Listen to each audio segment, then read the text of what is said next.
Un système très peu connu pour l'instant qui va te permettre de doubler ta visibilité sans créer de contenu. Pour chaque concurrent, d'aller récupérer leur dernier post. Faire juste plus de prospection, ça fonctionne plus. Et le commentariat, c'est sous-coté, c'est sous-utilisé. Tous les formateurs de ChatGPT se branlent sur GPT-5 et il faut les remettre un peu à leur place. Mis une IA, tout simplement, qui rédige un commentaire. Tu vois, il a eu 1020 impressions. Bienvenue sur mon interface de commentariat, commenter des posts en semi-automatique et gagner en visibilité sur LinkedIn. Salut à toi mon ami, j'espère que tu vas bien. Moi en tout cas ça va. Je suis ravi de te retrouver dans cette nouvelle vidéo tout simplement parce qu'aujourd'hui on va s'attaquer à du lourd puisqu'on va tout simplement parler de LinkedIn. Si aujourd'hui tu as une agence, tu le sais, LinkedIn c'est the place to be pour développer ton business. Déjà parce qu'il y a un nombre d'utilisateurs qui est juste immense. En 2025 c'est 1 milliard d'utilisateurs. Mais surtout c'est parce que parmi ces utilisateurs, il y a des décideurs business auxquels tu as accès en quasi direct. Des gens qui ont du pouvoir, des gens qui peuvent signer des deals avec toi. Donc sur LinkedIn, il y a du cash et si tu veux développer ton business, c'est un terrain de jeu immense sur lequel tu dois être pour ta prospection. Mais le problème, c'est qu'en 2025, la concurrence est extrêmement rude sur LinkedIn. Tout le monde s'y met, tout le monde fait de la prospection. Et si tu veux aller chercher de nouveaux résultats, faire juste plus de prospection, ça ne fonctionne plus. Il faut attirer les clients à toi. Il te faut plus de visibilité pour que les prospects qualifiés viennent directement à toi. Bref, il te faut une stratégie d'inbound. Et ça tombe bien parce que c'est exactement de ça dont on va parler aujourd'hui. Comment faire pour doubler ta visibilité sur LinkedIn et spoiler, sans créer de contenu. Oui, parce que tu as bien entendu, aujourd'hui je ne vais pas te parler d'un système pour créer plus de contenu, etc. Non, je vais te parler d'un système très peu connu pour l'instant, ça va pas tarder à exploser, mais d'un système très peu connu pour l'instant qui va te permettre de doubler ta visibilité sans créer de contenu. Alors, prends le breuvage de ton choix, on est toujours sous canicule, même si aujourd'hui il pleut. Moi je reste à l'eau fraîche, toi prends ce qui te fait plaisir. Et avant que la vidéo commence, n'hésite pas à t'abonner, à activer la cloche pour ne pas rater les prochaines vidéos et puis à lâcher un pouce bleu sur cette vidéo pour me montrer que ce genre de contenu te plaît et que tu as envie d'en voir d'autres et aussi montrer à l'algorithme que j'ai les meilleurs contenus sur l'IA. Bref, everybody wins. Quoi qu'il en soit, j'ai assez parlé et c'est parti pour la vidéo. Pour générer plus de visibilité sur LinkedIn, tu as deux grandes méthodes. Tu as 1, la création de contenu et 2, le commentaire. La création de contenu, c'est la méthode la plus connue et la plus utilisée, tout simplement parce qu'elle est extrêmement bonne en vérité. Ça te permet de t'affirmer comme un expert de ton domaine, de te créer une personal brand en parlant un peu de toi. Alors, on n'est pas sur Insta, faut pas raconter sa vie, mais en parlant un peu de toi, tu te crées une bonne personal brand. Et surtout, ça peut te générer des leads si ton contenu est bien fait, que c'est bien stratégique. Ça peut te générer vraiment beaucoup de leads. Maintenant, il y a beaucoup d'inconvénients à la création de contenu. Le truc principal, c'est que c'est chronophage. Ça prend du temps de créer du bon contenu et j'entends du bon contenu. L'autre problématique, c'est que avant d'avoir de vrais résultats avec la création de contenu, il faut attendre un peu, il faut être persévérant, il faut poster pendant plusieurs mois et puis petit à petit, on se crée notre communauté, on commence à avoir des résultats. Mais si tu veux des résultats ultra rapides, la création de contenu, c'est pas la meilleure chose à faire. En vrai, c'est plus un investissement à long terme qu'un hack magique qui va t'apporter plein de leads. Et la dernière chose, c'est que en vrai, ça demande une bonne dose de compétences. C'est pas pour rien qu'il y a autant de personnes qui vendent des services autour de la création de contenu, que ce soit des ghostwriters, des coachs, des agences, parce que c'est un skill à part, la création de contenu. C'est vraiment pas facile de créer du bon contenu, de créer du contenu qui capte l'attention, qui garde l'attention et surtout qui vend derrière, qui te permet de générer des leads.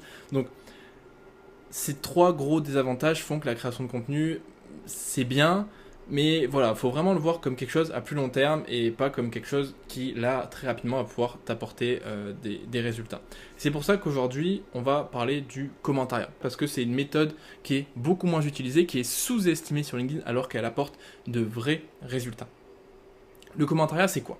Le commentariat, c'est simplement que on va aller commenter les posts d'autres personnes pour se rendre visible sur la plateforme. C'est aussi simple que ça. Vraiment, faut pas aller chercher loin. Le terme commentariat, je sais pas s'il existe. S'il n'existe pas, tant mieux, je l'ai inventé. S'il existe, dis-moi en commentaire d'où il sort. Mais bref, le commentariat, c'est vraiment assez simple. Et quels sont les avantages de cette méthode? C'est que ça va te permettre de te positionner aussi comme un expert, d'être vu par des prospects et surtout de commencer à créer une relation avec tes prospects à toi, dans l'objectif de les prospecter plus tard. Tu vas voir dans le système que je vais te présenter vraiment juste après. L'autre point positif, c'est que ça pousse ton compte dans l'algorithme. Alors, on va pas rentrer dans la métaphysique de l'algorithme LinkedIn parce qu'il y a tout et n'importe quoi qui se dit là-dessus, mais c'est quelque chose que j'ai remarqué en vrai de ma propre expérience, c'est qu'à partir du moment où tu te mets à commenter plus de posts, ben, l'algorithme pousse ton contenu et pousse ton compte vers plus de personnes.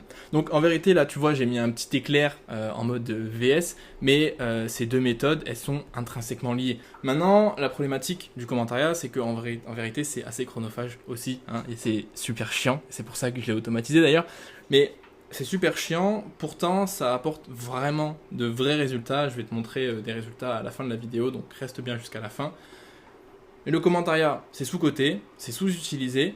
Et là, je vais te montrer un système automatisé que j'ai jamais vu nulle part ailleurs, parce que de toute façon, je fais que des trucs qui n'existent nulle part ailleurs parce que je suis un crack. Bref, c'est notre histoire.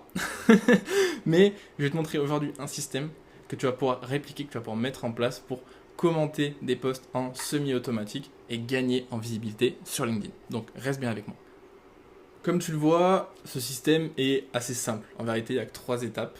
Donc, on va pas passer 600 ans sur cette explication théorique, tu sais que j'aime bien ça, mais on va pas passer 600 ans là-dessus. La première étape, c'est que tu vas faire quoi? Tu vas lister tes prospects et tes concurrents. Bon, lister tes prospects, tu as un CRM, j'espère que tu as un CRM, sinon je peux plus rien faire pour toi, donc ça c'est fait. Mais lister tes concurrents, c'est que tu vas tout simplement faire une liste de entre 20 et 30 concurrents qui sont dans ton secteur. Et quand je dis concurrents de ton secteur, c'est pas forcément des concurrents directs de ton activité. Exemple typique, moi. Exemple typique, moi j'ai une agence d'IA qui aide les autres agences à se structurer et à automatiser leur process. Mais dans mes concurrents, il y a aussi, enfin dans ce que je considère comme mes concurrents dans le commentariat, il y a aussi des personnes qui vendent des formations de ChatGPT. Ce que j'entends par concurrent, c'est des personnes qui vendent quelque chose à peu près similaire à toi. Moi en l'occurrence, c'est des gens qui vendent de l'IA en gros. Et ça élargit largement ton champ de concurrence parce que moi, ma concurrence directe, je connais pas énormément de personnes qui font la même chose que moi. Du coup, ça aurait complètement niqué mon process de commentariat. Bref, tu as compris ce que je veux dire. Quoi qu'il en soit, tu listes tes concurrents, tu listes tes prospects. Ensuite, ce que tu vas faire, c'est qu'au lieu d'aller sur LinkedIn et de scroller dans le vide pendant 2 heures, tous les jours, tu vas simplement aller dans tes bases de données, ouvrir leur compte et regarder s'ils ont posté. S'ils ont posté, ce que tu vas faire, c'est rédiger un bon commentaire. Jusqu'à là, je pense que tu me suis. J'espère que tu me suis. Mais il ne s'agit pas juste de rédiger un commentaire. Genre super post ou merci pour le partage. Non, on va rédiger un bon commentaire.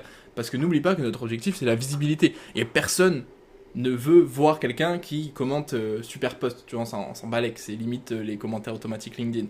Non, nous, on veut rédiger un bon commentaire. Un commentaire qui va nous apporter de la visibilité. Et pour ça, on va commenter différemment en fonction de si c'est un concurrent ou si c'est un prospect. Si c'est un concurrent, quel est l'objectif? L'objectif, c'est de montrer notre expertise. Montrer que c'est nous le best, montrer que, oui, certes, il est expert dans ce qu'il fait, mais nous, on est meilleurs.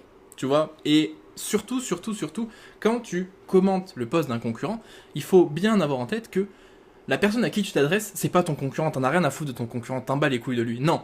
Nous, la personne à qui on s'adresse quand on commente le post d'un concurrent, c'est la personne qui va voir le post de ce concurrent. Je sais pas si tu me suis, mais en gros, dans l'audience de tes concurrents, il y a potentiellement des prospects. Donc nous, on s'adresse à ces prospects-là quand on commente. On a envie que ces prospects-là voient notre commentaire et se disent « Ok, ce mec-là est bon. » Donc potentiellement, je vais aller voir son profil et puis je vais suivre ce qu'il fait, tu vois.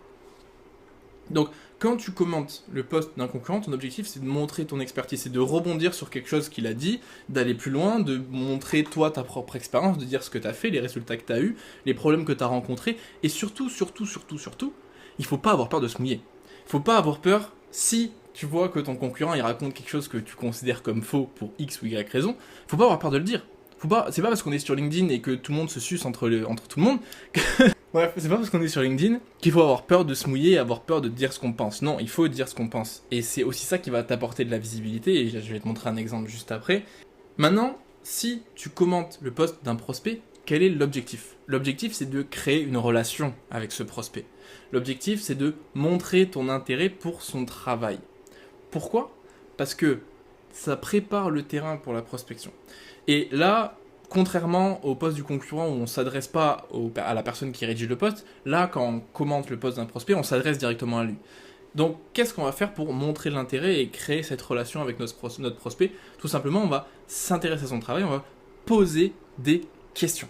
Parce que quand tu commentes le post d'un concurrent, c'est ton expertise, donc tu vas pouvoir faire un commentaire un peu poussé, de donner ton avis, etc. Mais quand tu commentes le post d'un prospect, l'activité de ton prospect, c'est pas ton expertise. Du coup, tu peux pas faire un commentaire aussi poussé et aussi abouti que quand tu commentes le post d'un concurrent. Donc là, ce que tu vas faire, c'est simplement dire merci pour le partage ou par exemple je connaissais pas ça, ou alors si tu as une expérience avec ce que la personne partage qui est en lien avec ce que toi tu fais ou ce que toi tu vis ou ce que tu as vécu ou ce que tu as fait par le passé, à ce moment-là ouais tu peux créer un petit lien comme ça, mais le plus important c'est vraiment de poser une question et de pousser la personne à te répondre et à aller plus loin pour qu'elle t'accorde de l'attention. Tu vois ce que je veux dire? Vraiment là on rentre dans la psychologie fine, mais elle va t'accorder de l'attention et inconsciemment elle va commencer à se dire ok cette personne elle s'intéresse à ce que je fais, donc je peux lui faire confiance d'une certaine manière. Et ensuite quand tu vas aller la prospecter, tu auras plus de chances d'avoir des réponses que si juste tu demandes en connexion et que tu envoies un message. Commenter les posts de tes prospects c'est important d'un point de vue sales, d'un point de vue visibilité aussi, ça va de soi, c'est quand même ça l'objectif de ce système de manière générale, mais quand tu commentes les posts de tes concurrents, l'objectif c'est visibilité, expertise. Quand tu commentes les posts de tes prospects, l'objectif c'est préparer le terrain pour la prospection. Maintenant tu dois te dire, elle est où la putain d'automatisation? Et je suis complètement d'accord avec toi. Ce que j'ai fait, c'est que ça, hop, on l'a automatisé. Donc j'ai un système qui tous les jours va aller voir dans les listes, récupérer les derniers posts et voir si elle a posté le jour où je fais la recherche. Si c'est le cas, alors on passe à l'étape suivante, sinon il se passe rien. L'étape suivante, pareil, hop, automatisé. Donc j'ai mis une IA tout simplement qui rédige un commentaire. Je te montrerai après dans N8N, bien évidemment. J'aurais pu faire le process complètement automatisé, c'est-à-dire que après ça, hop, faire quelque chose, tac, commenter automatiquement sur LinkedIn. Merde, j'ai oublié un N. Bon, j'écris comme une merde, mais c'est pas grave. J'aurais pu faire ça, commenter automatiquement sur LinkedIn, mais la vérité, c'est que l'IA, elle n'est pas ultra performante et ultra fiable dans la rédaction des commentaires. Parfois, elle va dire de la grosse merde. Et du coup, t'as pas envie, en fait, que ta réputation puisse être niquée par l'erreur d'une IA. Parce que malgré tout, tu vas être vu et parfois, l'IA va rédiger un truc avec lequel t'es pas du tout d'accord, ou elle va rédiger un truc qui est complètement à côté de la plaque. Donc t'as pas envie que ce soit complètement automatisé, t'as envie de pouvoir garder la main. Et c'est pour ça que ce que j'ai fait, c'est que j'ai créé une interface Airtable, tout simplement, qui regroupe tous les commentaires que je dois review. Et simplement, une fois que l'IA a rédigé le commentaire, ça va dans la base de données Airtable. J'écris BDD, mais c'est base de données. Moi, ce que je fais, c'est que, hop, je viens review le commentaire, c'est-à-dire que j'ai une interface, je vais te montrer après, t'inquiète pas, mais j'ai une interface, je vois le post, je vois le commentaire rédigé par l'IA, je le modifie si besoin, et ensuite, une fois que c'est modifié, une fois que c'est validé, hop, ça s'envoie et ça se commente automatiquement, puisque ensuite, hop, on a like du post et commentaires qui sont automatiques. Et là, on a un système qui est semi-automatisé, puisqu'on gagne énormément de temps sur toute la partie chiante, c'est-à-dire la partie chronophage de savoir est-ce que la personne elle a posté, etc. Et toute la partie créative de créer un commentaire qui va soit montrer ton expertise, soit montrer l'intérêt si c'est un prospect. Mais c'est pas complètement automatisé, tu gardes la main pour être sûr que l'IA ne rédige pas n'importe quoi, puisque ensuite, tu as juste à review le commentaire et le valider. Et ensuite, automatiquement, il y a le post en question qui est liké et qui est commenté. Alors quand tu le vois comme ça paraît être un système qui est simple, qui est bien rodé, mais la vérité c'est que j'ai mis du temps avant d'en arriver là. Parce qu'au début, j'avais pas vraiment de process, je faisais un peu à l'arrache, j'allais juste sur mon feed d'actualité LinkedIn, j'avais 2-3 personnalités en tête à potentiellement commenter, mais j'avais pas énormément de stratégie, c'est-à-dire que je commentais des gens qui ont rien à voir avec ce que je fais. Bref, j'avais pas de process, j'avais pas de stratégie, puis petit à petit, j'ai réfléchi, je me suis dit ok, il me faut plus de process, il me faut plus de structure, donc j'ai commencé un petit peu à processiser, mais j'ai vu que c'était pas terrible, et puis ensuite, petit à petit, j'ai abouti à ça, donc le système que je t'ai présenté à la base, et une fois que le système était bon, qui fonctionnait, juste qu'il était chiant, je l'ai semi-automatisé. Évidemment, viendra un jour où il sera complètement automatisé, quand j'aurai beaucoup plus confiance en l'IA, que j'aurai pu aller plus loin dans le développement, mais ça j'en parlerai une prochaine fois. Mais j'ai commencé par le commencement, j'ai commencé par auditer en fait mon propre process, ma propre manière de travailler. Donc si aujourd'hui toi tu as une agence et que tu veux implémenter ce genre de système automatisé dans ton agence pour pouvoir gagner plus de temps, plus d'argent tout en profitant de la vie, alors tu dois commencer par le commencement. Tu ne dois pas direct commencer par automatiser quelque chose qui potentiellement est pas bon. Et c'est pour ça que je t'offre un audit gratuit de 30 minutes. Je t'offre 30 minutes de mon temps dans lequel on va analyser ensemble tous tes process pour identifier ce qui freine ta croissance et que je te donne les systèmes à mettre en place pour pouvoir scaler et pour pouvoir optimiser ton agence sans perdre de temps. C'est sans engagement, c'est pas un call de vente, je vais juste t'apporter de la valeur et t'aider à résoudre des problèmes que tu as envie de résoudre. Donc il n'y a pas à hésiter, prends ton appel, le lien est en description. Maintenant que je t'ai expliqué comment fonctionne le système en théorie, je vais pouvoir te montrer directement sur NMI10 à quoi ça ressemble.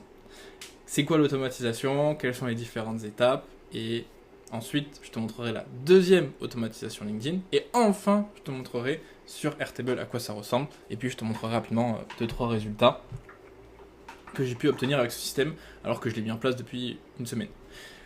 Donc comme pour la dernière vidéo, je vais pas passer 40 ans sur chaque partie, ça va être assez rapide, je vais juste t'expliquer un peu quelles sont les différentes étapes.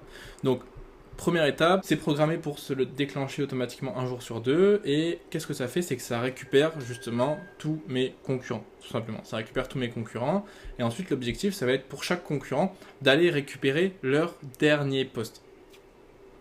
Donc pour ça, on utilise encore une fois l'API d'Unipil. Alors j'ai vu les commentaires de la dernière vidéo. Je ferai une vidéo à l'avenir sur l'API Unipil parce qu'elle est vraiment très très très puissante. Maintenant, si tu te demandes pourquoi est-ce qu'il y a un autre code, un autre délai et que c'est un loop over item comme ça, c'est tout simplement parce que en gros, l'objectif, c'est d'imiter le comportement humain, puisque vu que LinkedIn n'aime pas trop tout ce qui est API, l'idée, c'est d'imiter un peu le comportement humain et de ne pas récupérer, voilà, il y a 20 concurrents dans ma liste. L'idée, c'est pas de récupérer tous les posts de 20 personnes d'un coup.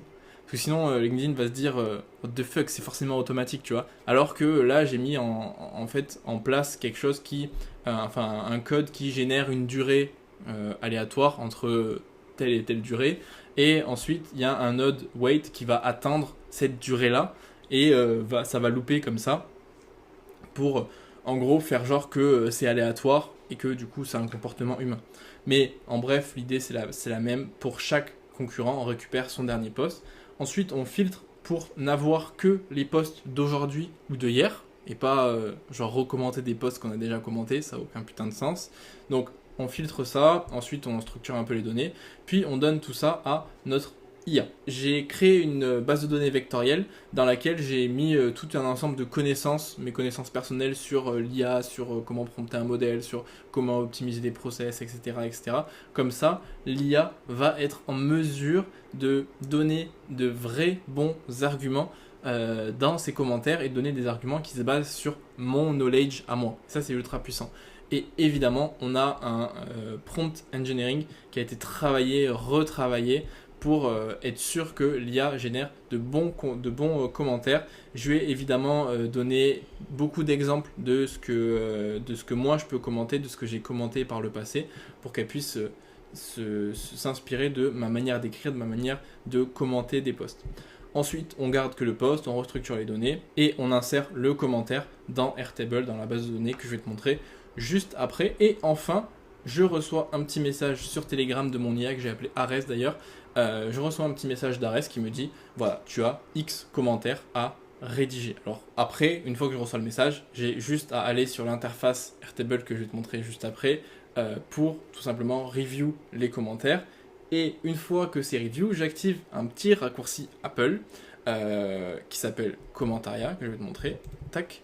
J'ai juste à activer Commentariat. Vraiment, j'ai rien à faire. Juste, j'active Commentariat et automatiquement, ça va sur l'autre automatisation qui est chargée tout simplement de liker et commenter tous les posts que j'aurai review.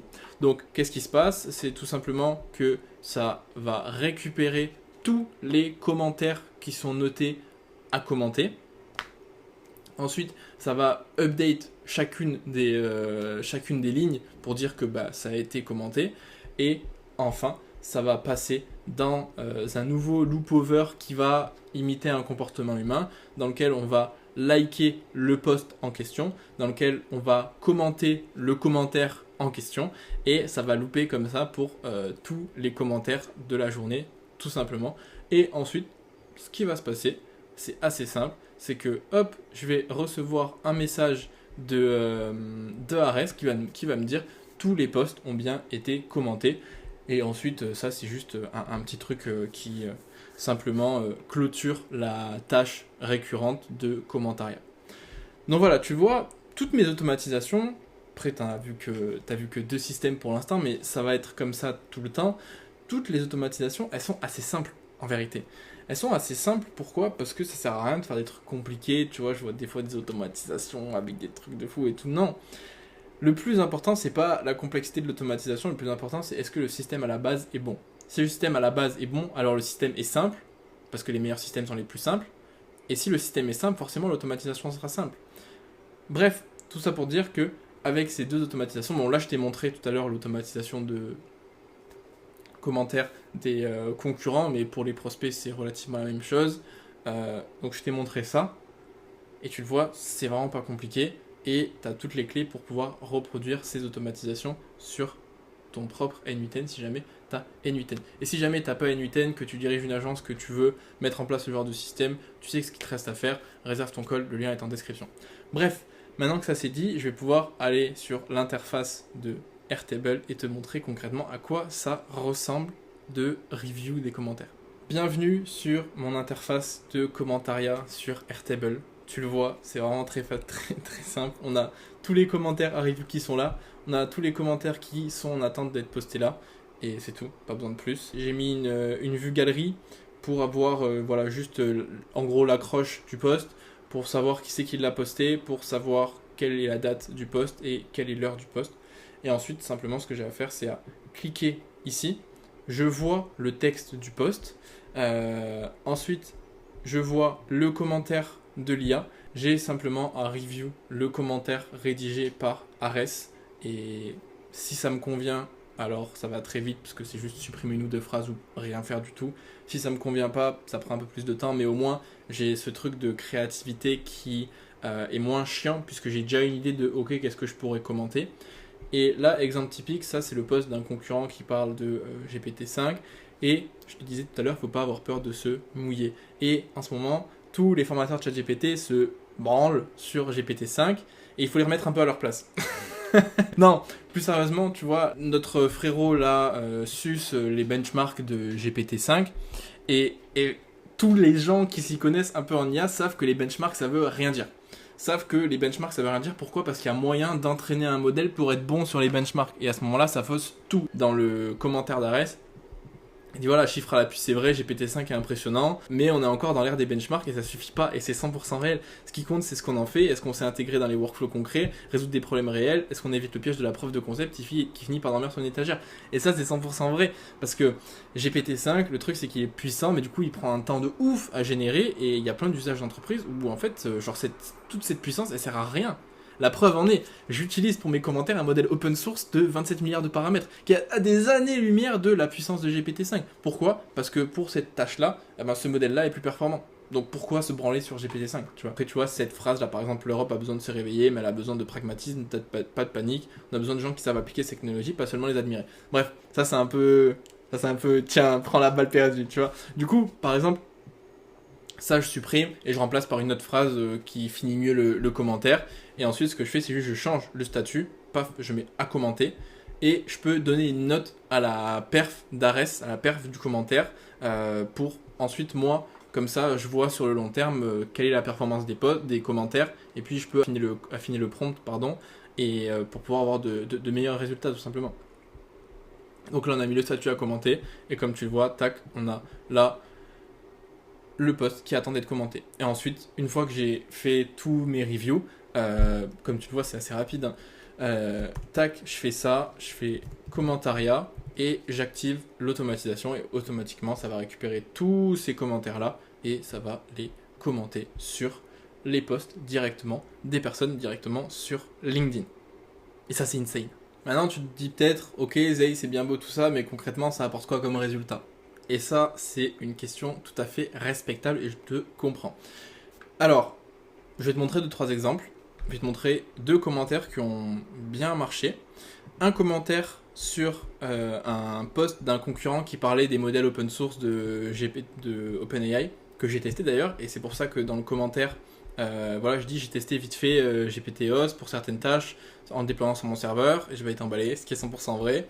Niveau vitesse de génération, c'est assez ouf, mais concernant la perspicacité des réponses, c'est pas terrible sur les tâches sur lesquelles je l'ai testé, genre Gemma 3 27 belles années-lumière, ce qui est 100% réel, et genre vraiment c'est un des modèles que je préfère, Gemma 3.